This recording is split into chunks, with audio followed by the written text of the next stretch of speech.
Security guard naman patay sa hit and run. Yan po ay sa Bula, Camarines Sur.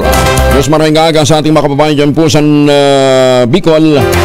Kasama na natin si Ruel Saldico, RH18. Ruel.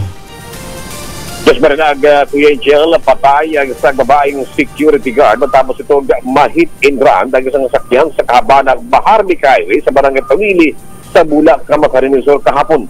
Kilala ang biktima na si Eunice Ibarrientos, 30 anyos, security guard sa residente ng Iriga City sa Camarines Sur.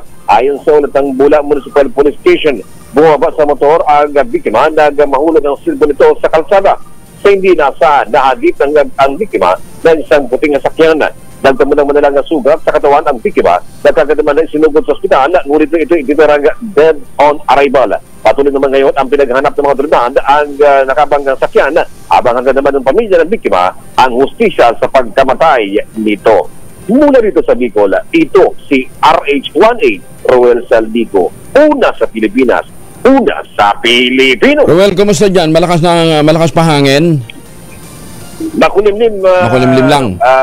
Kuya Angel, at nagabadya nga ito yung pagulan at nakalampas yung bagyo na nakaraan at ngayon naman ay may posibleng maparating na bagyo at handa ang ating mga LGU kung saan ito yung Albay at Camarines Sur, Kuya Angel. Pero yung ibang mga ating mga kababayan na mga ibinag-evacuate ay nakabalik na sa kanilang mga tahanan at nag-aantay na lang kung sakali naman magsagawa ng mandatory evacuation sa ating mga kababayan.